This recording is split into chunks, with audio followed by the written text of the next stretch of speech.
കലാമണ്ഡലം സത്യഭാമ നടത്തിയ വർണ്ണവെറിക്കെതിരെ RLV രാമകൃഷ്ണൻ ഐക്യദാർഢ്യം പ്രകടിപ്പിച്ച് കലാഗൃഹ സംഘടന പ്രതിഷേധ സംഗമം നടത്തി. സാംസ്കാരിക പ്രഭാഷകൻ KN രാധാകൃഷ്ണൻ ഉദ്ഘാടനം ചെയ്തു. കലാഗൃഹം പ്രസിഡന്റ് നാട്യരത്നം കവിത അധ്യക്ഷത വഹിച്ചു. ചടങ്ങിൽ നളിനി പാണപ്പുഴ നാടൻപാട്ട് അവതരിപ്പിച്ച് പ്രതിഷേധിച്ചു. Kalamandalam Vanaja artist welfare association for culture സംസ്ഥാന പ്രസിഡന്റ് രാജേഷ് പാലങ്ങാട്ട്, JR മോഹൻദാസ്, രാംദാസ് കതിരൂർ, സൗബി മട്ടന്നൂർ, വിനയൻ കണ്ണൂർ, സമീറ താണ, റീത അലവിൽ എന്നിവർ സംസാരിച്ചു. 1830-ലാണ് സ്വാതി തിരുനാൾ മോഹിനിയാട്ടത്തെ ഏറ്റവും ജനകീയമാക്കിയത് എന്ന് പറയാം.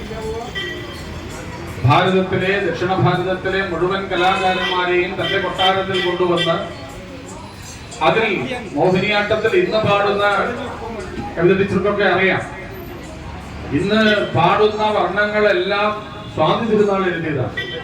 അതിമനോഹരമായി കേരളീയ കല എന്നുള്ള നിലയിൽ മോഹിനിയാട്ടത്തെ ജനപ്രിയമാക്കിയത് സ്വാതി തിരുനാളാണ്.